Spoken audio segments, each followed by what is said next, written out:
the quiet life.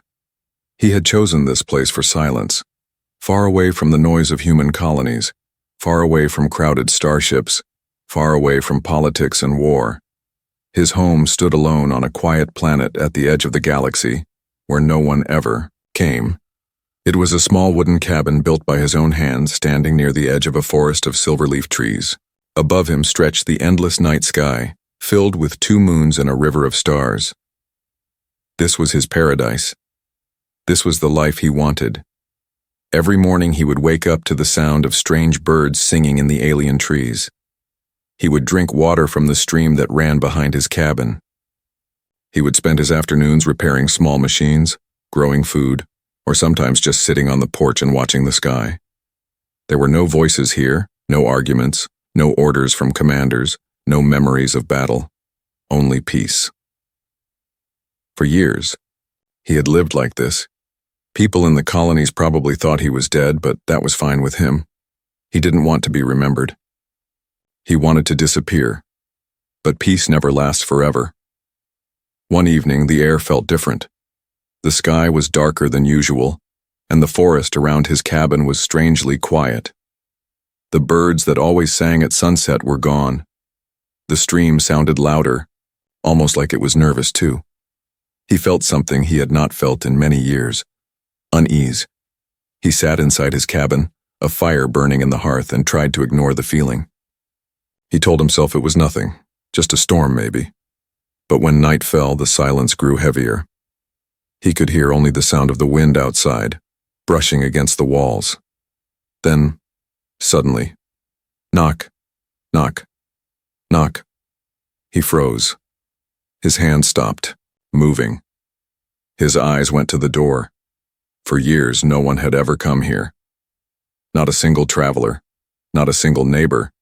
He lived days away from the nearest human colony. There should not be anyone here. The knocking came again. This time, louder. Knock, knock, knock. He stood slowly, his muscles tense. His cabin had weapons, old but working, and his instincts told him to reach for one. But instead, he walked carefully to the door. He pressed his ear against the wood and listened. There was movement outside, soft voices whispering in a language he did not understand. He opened the door just a little, just enough to look, and then his life changed forever. Standing outside were 11 figures. They were not human. Their skin glowed faintly under them, twin moons, a pale silver blue. Their eyes were wide, filled with fear. They wore long cloaks torn and dirty from travel, and their faces carried the same mark, grief. They were all women, and not just women. They were widows. He could see it. In their eyes that had lost something forever, eyes that carried pain deeper than words. The tallest one stepped forward. Her voice shook as she spoke in broken human tongue. Please, shelter.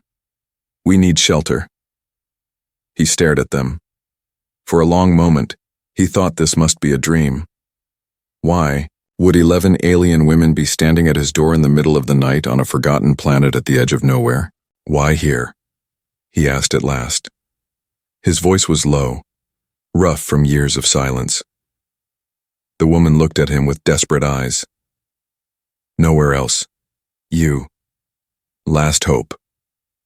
The others behind her whispered softly, clutching each other's hands, their bodies, trembling from cold and fear. He should have said no. He should have closed the door. He had built this life for himself, to be alone, to escape. He did not want strangers here, especially not strangers carrying trouble. And yet, as he looked into their faces, he felt something stir inside him, something he had tried to bury long ago. Compassion. They were terrified. They were hunted.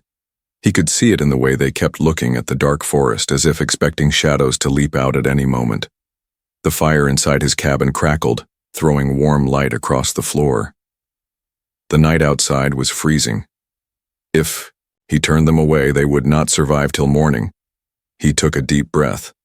Come inside, he said at last.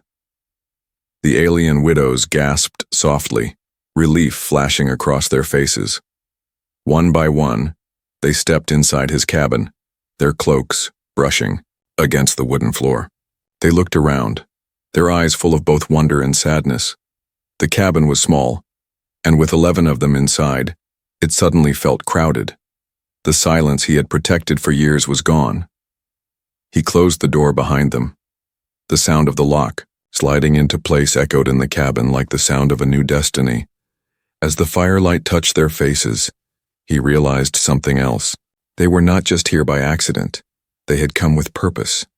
They had chosen his cabin for a reason, and deep inside, he knew one thing. His quiet life was over. The cabin was no longer quiet.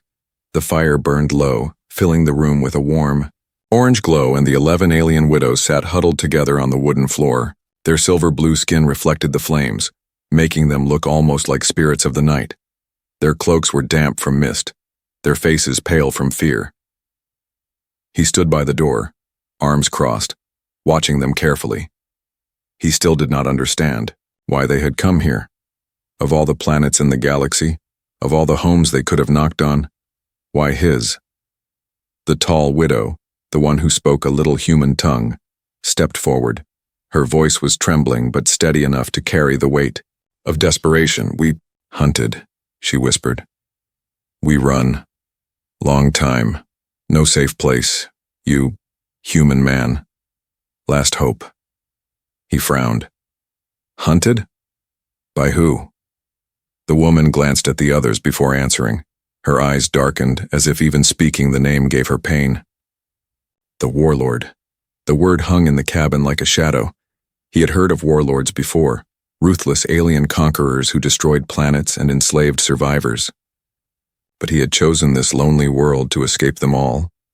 He thought he had left behind everything connected to war. And yet here it was, knocking on his door. "Why me?" he asked slowly. "Why come here? I'm no savior." The widow shook her head. "Not savior and protector, you human. Warlord hate humans, he fear you." The others murmured softly, nodding, clutching each other's hands. Their language was strange, full of clicking tones and whispers, but he could sense the same plea in all of them. They had chosen him because he was human, because somewhere in the galaxy the legend of humanity had reached even their dying world. He stared into the fire, his jaw tight. He had wanted nothing but solitude to forget the past. But they were dragging the past back into his cabin. One of the younger widows suddenly broke into tears. Her voice cracked as she spoke in her own language, the words tumbling out like broken glass. Another widow put her arm around her, whispering comfort. He didn't understand the words, but he understood grief. He had seen it before, too many times. He sighed heavily. "How long have you been running?" The leader answered. "Many cycles. We lose home, we lose mates. Only we remain.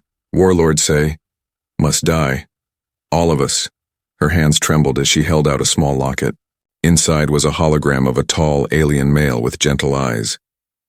"Husband," she whispered. "He fight, he die. Now, I run."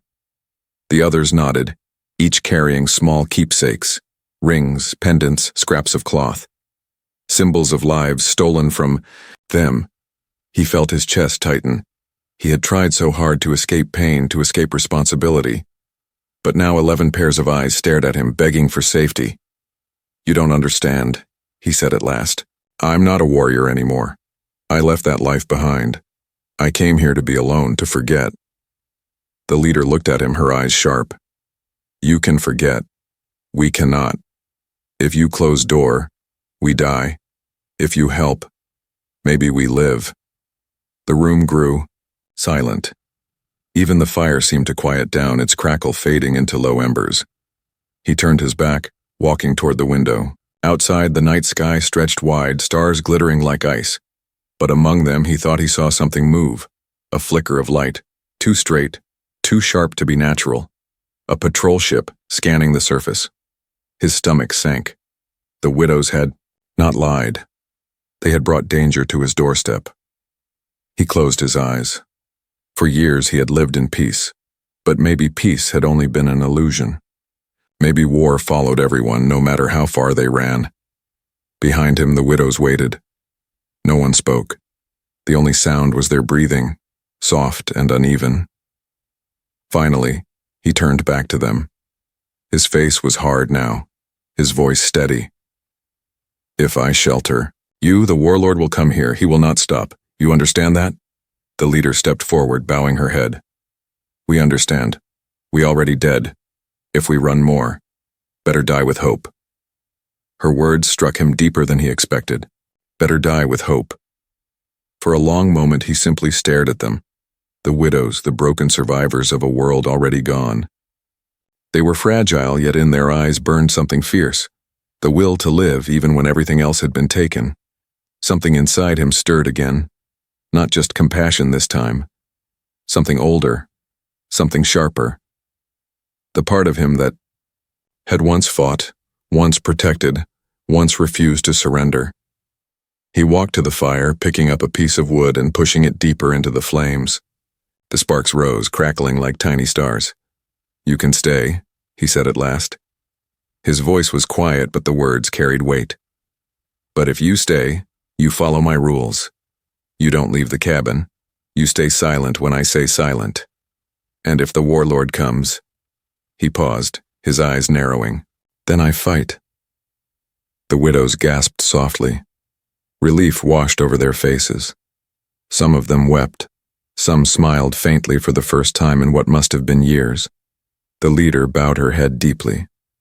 "Thank you, human. Thank you." He said nothing more. He simply sat down again, staring into the fire. But inside his chest a storm was building. His solitude was broken. His quiet life was gone. And now, the galaxy had found him again.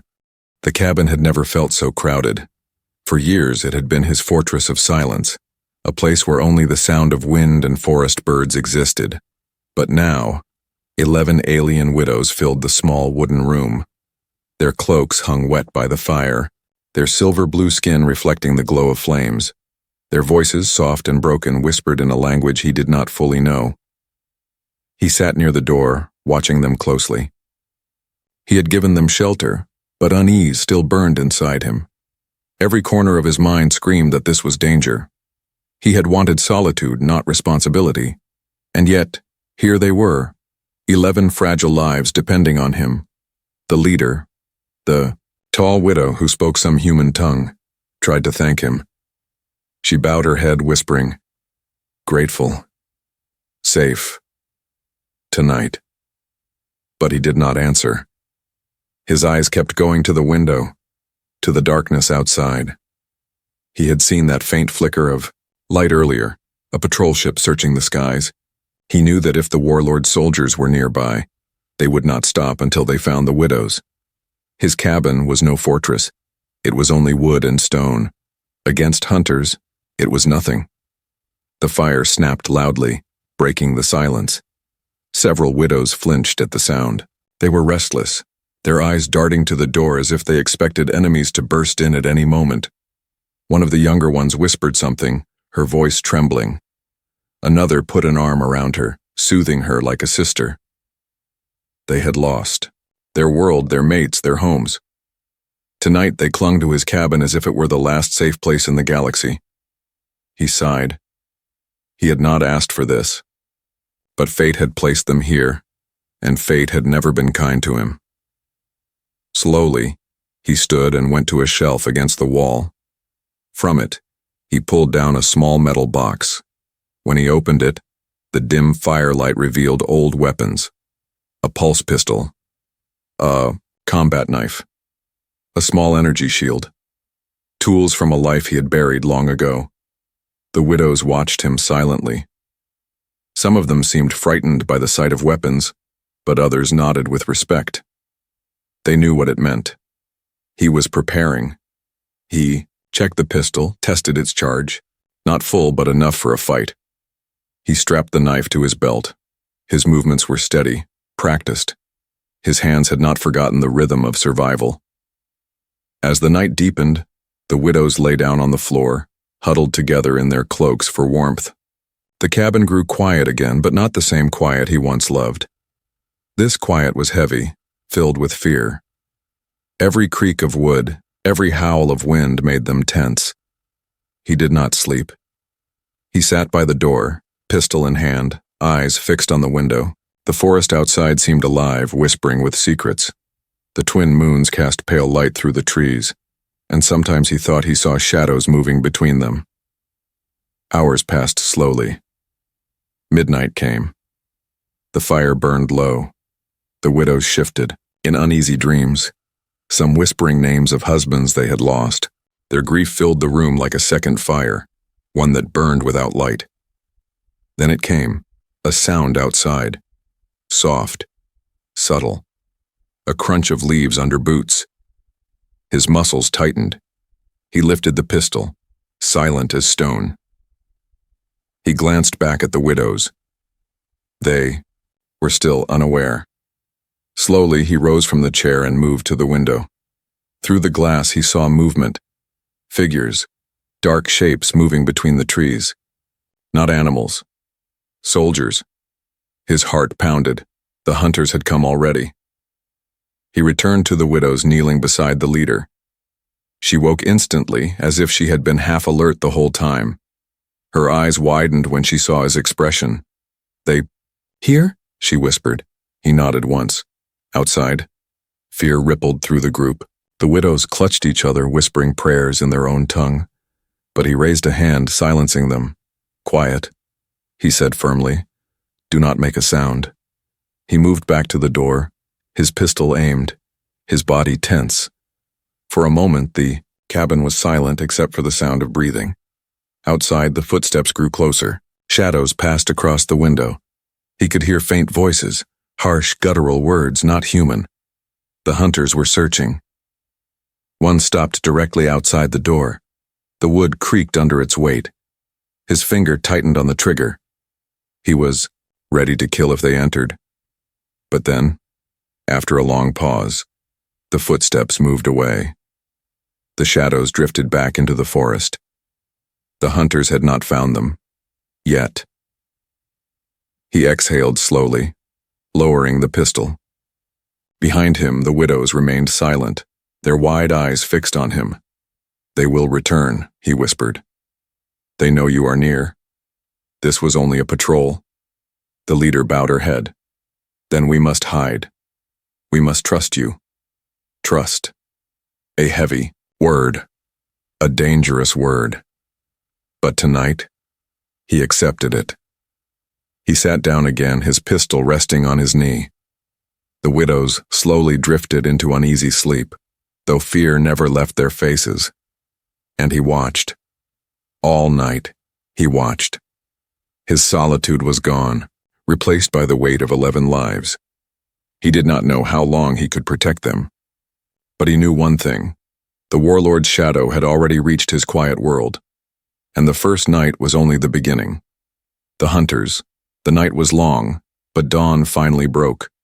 The first rays of pale sunlight cut through the forest, painting the silver leaves with a strange glow. The cabin still stood silent, but the man knew peace had not returned. The hunters had been close last night. Too close.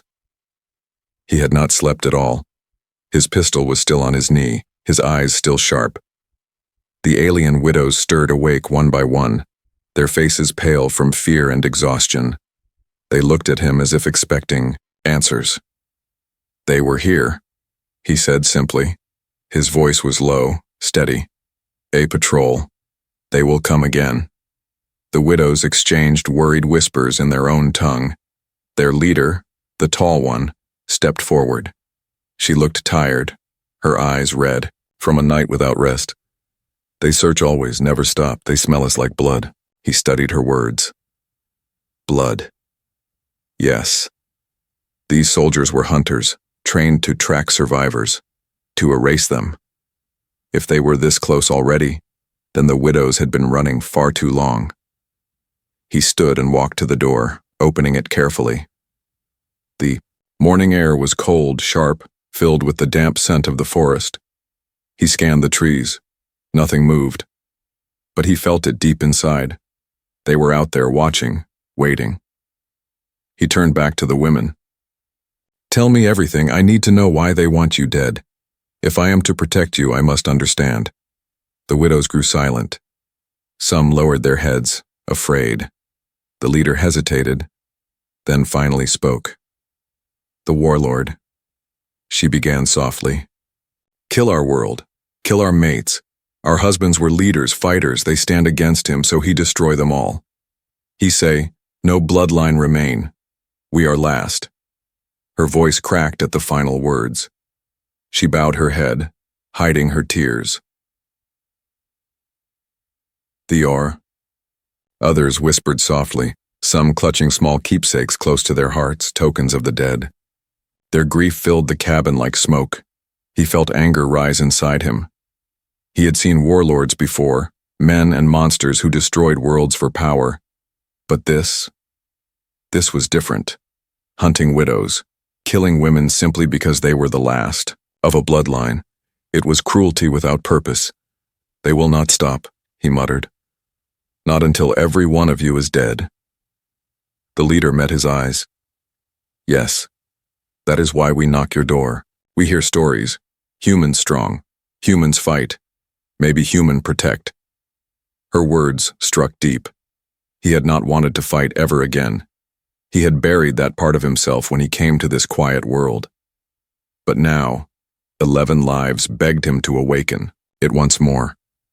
Before he could answer, a sound cut through the air, a sharp mechanical hum.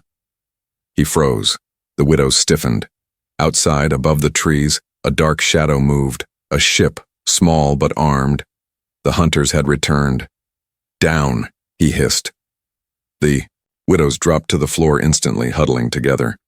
He grabbed his pistol and crouched near the window. Through the glass, he saw the ship hovering low, scanning the forest with beams of red light. The hum grew louder as it circled overhead. The beams passed dangerously close to the cabin walls, glowing against the wood. His heart pounded. If they found any trace, heat, sound, movement, the cabin would be exposed. The ship hovered for what felt like hours.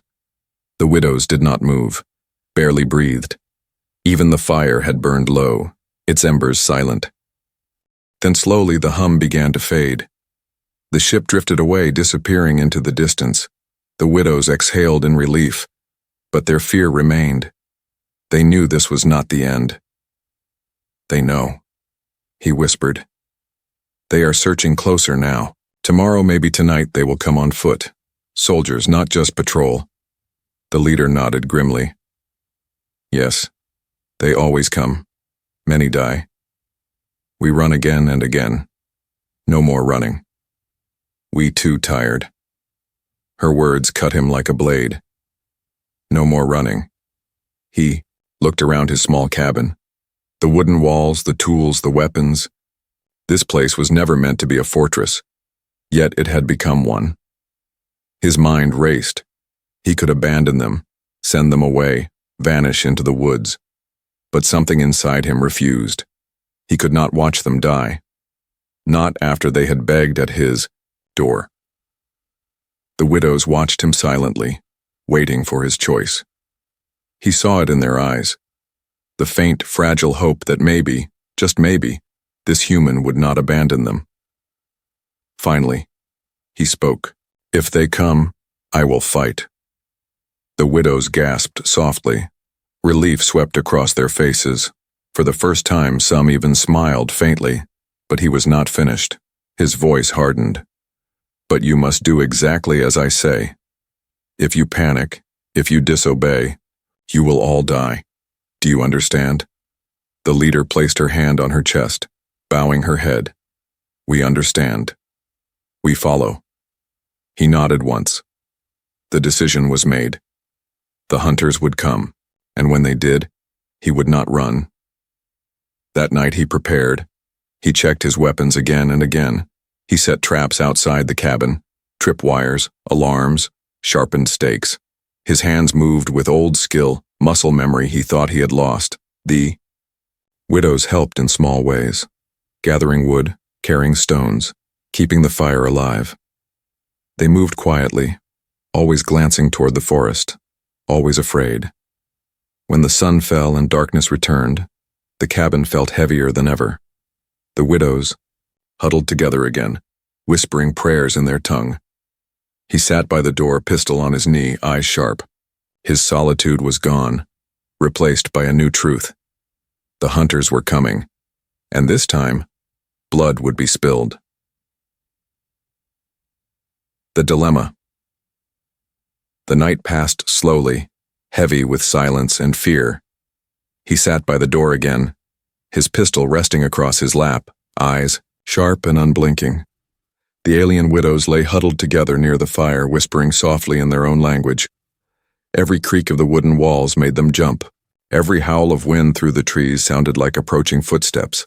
By dawn, he had made his decision clear to himself. If the hunters came, he would fight. But as the sun rose, painting the forest silver, doubt began to creep into his mind. He had sworn never to fight again. He had come to this forgotten planet to bury his past, to bury the soldier he once was.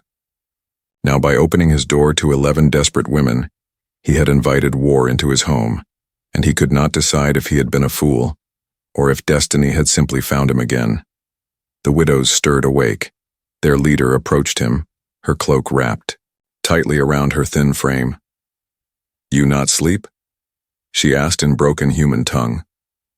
"No," he answered simply. She looked at him for a long moment, then lowered her head. "We sorry. We bring danger, but we have no choice. If we go, we die. If we stay, you also in danger." Her honesty struck him harder than he expected. She was right. If they stayed, he would be hunted as well. His cabin would become a battlefield. He turned to the window, staring at the silver trees swaying in the wind. He thought of his years of silence, his years of peace. Could he throw that away now? Was it worth it? Behind him, he heard the widows speaking quietly. They spoke of their lost husbands, their destroyed homes, their dead children. Their voices trembled with pain, but hidden beneath that pain was something stronger. Hope. Hope that maybe this human stranger could protect them. Hope was a dangerous thing. It was heavy. It was a chain. He clenched his fists. Part of him wanted to tell them to leave, to walk into the forest and keep running. They were not his responsibility. He owed them nothing. If they died, it would not be his fault. But another part of him, the part he had buried long ago, refused to let that happen. He had seen eyes like theirs before. He had seen desperate refugees, broken survivors, children clinging to scraps of safety. He had turned away once in his life long ago, and the memory still haunted him. He could not turn away again. The leader interrupted his thoughts. She held something in her hands, a small glowing crystal. She placed it on the table between them. "This," she whispered, "is why warlord hunt us. Memory stone. Holds names of our people, codes of our bloodline. If he destroy it, we truly end. No one remember we exist." The stone pulsed faintly, as if alive. Within its glow he could see faint shapes, faces, voices, history. It was more than just a crystal. It was their entire legacy. He stared at it, feeling the weight of the decision press down harder. This was not just about 11 widows anymore. This was about an entire people. If he chose to fight, he would be standing against a warlord who wanted nothing less than extinction. He leaned back in his chair, closing his eyes. For years he had tried to run from responsibility, but here it was staring him in the face again. The dilemma tore at him. Stay silent, protect his peace, and let them die, or fight, and risk losing everything he had built. The fire crackled. The widows waited, their eyes fixed on him. Finally, he opened his eyes. His voice was steady, though heavy. "I wanted solitude. I wanted silence. But the galaxy doesn't care what I want. The warlord will come here, whether I fight or not. So," he paused, his jaw tight, If I must fight, then I will fight. On my terms. The leader bowed her head deeply. We follow. We trust. The others murmured in agreement, their fear mixing with fragile hope. That day he began preparing in earnest. He taught the widows how to stay silent, how to move without sound, how to spot danger in the forest. He showed them the traps he had set, explained where to hide if the cabin was attacked. Some of them listened with wide eyes, frightened but determined. Others trembled, unused to such harsh lessons. But all of them obeyed. They had nowhere else to go. As night fell again, he sat by the door once more, pistol ready. But something had changed. The cabin was no longer just his home, it was now a sanctuary, a battlefield. And deep inside, he knew the truth. There was no more dilemma. His choice had been made. The battle. The night was heavy, colder than before. The widows huddled close to the fire, whispering soft prayers in their tongue. He sat at the door as always, pistol in hand, eyes locked on the dark forest. But this night felt different. The air itself seemed to carry tension, like the forest was holding its breath. He knew they were coming. The warlord's hunters would not stop after circling the skies. They had scanned, they had searched, and now they would strike. The only question was when. He stood and checked the traps he had placed earlier. Tripwires stretched low between trees linked to small alarms. Sharpened stakes were buried in the soil. Old mines, rusty but still deadly, were hidden near the stream. His cabin was no fortress, but he had turned the forest into one. The widows watched him with wide eyes. Some clutched their keepsakes close, others held hands tightly. They were terrified, but they trusted him. And that trust weighed heavier than any weapon. Midnight came. The sound of engines broke the silence. A low hum at first, then louder, sharper. The ground trembled as a ship descended somewhere in the forest. The widows gasped. He raised his hand, silencing them. Quiet. Do not move. Through the window he saw shadows. Soldiers, tall, armored, their weapons glowing with alien light. Their helmets reflected the moons as they spread out, moving with precision. These were not simple scouts. These were killers. He crouched near the door, pistol ready. His heart pounded, but his hands were steady. He had been here before, different wars, different enemies, but the same feeling. The edge of battle. The first trap snapped. A sharp clang echoed through the forest as one soldier tripped a wire. A hidden mine exploded, fire and smoke lighting up the night. The widows flinched and cried out, but he barked. Stay down! The forest roared with chaos. The hunters shouted in their harsh tongue, weapons firing bolts of plasma into the trees. Sparks lit the silver leaves. The ground shook as more mines went off. But still, they came. Figures emerged from the smoke, charging toward the cabin. He aimed, squeezed the trigger, and the first one fell. Another came. Another shot. Another body dropped. The widows covered their ears, trembling at the sound. But he did not stop.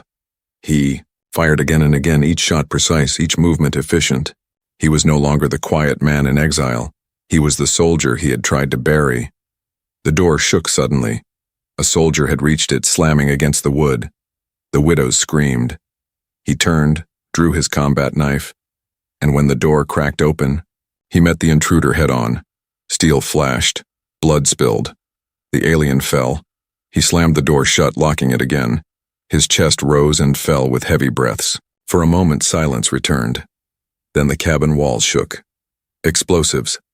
The hunters were trying to break through. Hide, he barked. The widows scrambled into the far corner of the cabin, huddling together. He stood alone in the center, pistol raised, knife ready. The wall blew apart. Smoke and splinters filled the air. Figures stormed inside. The battle became chaos. Plasma bolts sizzled through the cabin. He rolled to the side, fired, and another soldier dropped. He kicked over a table, using it as cover. The fire scattered embers across the floor. casting wild shadows on the walls. The widows cried out but stayed hidden as he fought like a storm. His pistol clicked empty. He threw it aside, grabbing the knife with both hands. The next soldier rushed him. He dodged, drove the blade upward, and the alien fell with a scream. But there were too many. He was knocked back against the wall, a soldier's weapon aimed at his chest. For a second he thought it was the end. Then, a sound rang out. The leader widow, her hands shaking, had grabbed a piece of broken wood and struck the soldier from behind. The alien stumbled, and in that instant, the man finished him with the knife. He looked at her. She trembled, her eyes wide, but she nodded. They were not completely helpless. The cabin was filled with smoke now, its walls broken, its roof cracked. More soldiers waited outside. He could hear them regrouping, preparing. Another assault. He knew the truth. This was not just one raid.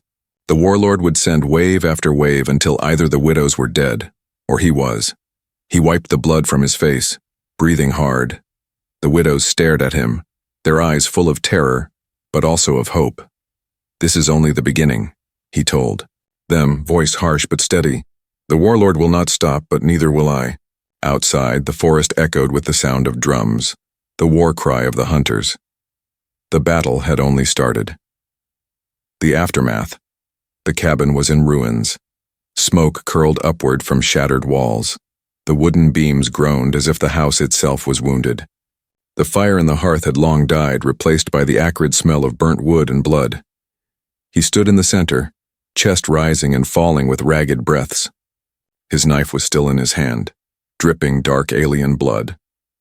Around him lay the broken bodies of the hunters who had stormed the cabin. For a moment, silence ruled again. Not the peaceful silence he had once loved. This silence was heavy, born of death. The widows slowly rose from their hiding place. Their eyes were wide, their cloaks torn, their faces pale, but they were alive. Against all odds, they had survived the night. One of the younger widows whispered softly in her tongue, a prayer of thanks. Another wept silently, clutching the crystal memory stone to her chest. Their leader stepped forward, bowing her head deeply. "You fight," she said in broken human words. "You save us. You save all." He shook his head. His face was grim, his voice low. "This is not victory. This is warning. They will come again, stronger, with more soldiers." The widows exchanged nervous glances. They knew he spoke the truth. The warlord would not accept defeat so easily. He sheathed his knife and picked up his pistol, checking it. The charge was nearly gone. Ammunition was limited. Supplies were low. His cabin, once his sanctuary, was now a battlefield reduced to rubble. For the first time in years, he felt truly tired. His body ached with wounds, but even worse was the weight pressing down on his mind. 11 lives depended on him now, and the warlord's shadow loomed larger than ever. The widows gathered close, their whispers soft but filled with fear. One asked the leader in their own tongue what they should do. The leader looked at him. He understood enough to know the meaning of her silence. She had no answer. He looked around the cabin, at the shattered walls, the broken door, the burnt furniture. His quiet life was gone, ashes beneath his feet. There was no going back. He took a deep breath and spoke, his voice steady. "You cannot stay here. This place is no longer safe. If we remain, the warlord will send an army. We must move." Leader nodded slowly. "Where? No home? No world?" He stared out the broken window toward the vast forest and the mountains beyond. Somewhere out there, maybe, there was a chance. He did not know yet. But he knew one thing. Staying here was death. The widows began gathering what little they had. Their keepsakes, the crystal, pieces of cloth, small things that held meaning.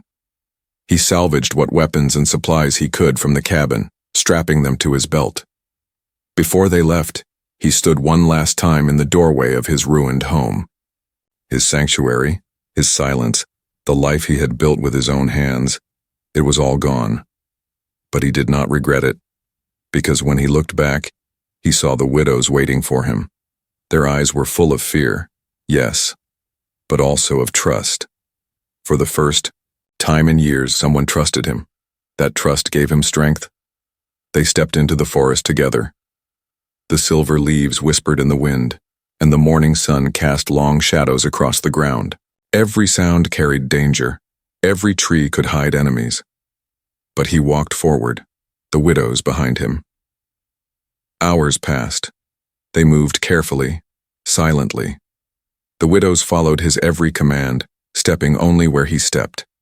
They had become his responsibility. Now, not just refugees, but survivors who carried the last spark of a dying people. As night fell, they stopped at a ridge overlooking the valley. From there, he saw it, the glow of fires in the distance. Enemy campfires. The hunters were spreading through the forest, searching. The widows trembled, whispering prayers again. But he studied the fires with calm eyes. Fear was useless now. Only strategy mattered. He turned to the widows. You must understand. This warlord will not stop until you are all dead. If you run, he will follow. If you hide, he will find you. The only way to survive is to fight. The leader swallowed, hard. Fight? We not warriors. He looked at them one by one. Their faces were thin, their hands fragile, their bodies weary. But inside their eyes he saw something else. A spark. They had survived this long. That alone meant they carried strength. You can learn, he said firmly. And I can teach. The widows exchanged uncertain glances, but slowly, one by one, they nodded. He turned back to the valley, watching the warlord's fires burn in the dark. His solitude was gone forever, but something new had taken its place. Purpose. For years, he had lived only for himself. Now he lived for them. For 11 widows who carried the memory of a lost world. For a people the galaxy wanted to erase. And as the night wind brushed against his face, he made a silent vow. He would not let them be erased. Not while he still breathed. Far above, the stars shimmered cold and bright. Among them, somewhere, the warlord waited, preparing for vengeance. The true war had not yet begun.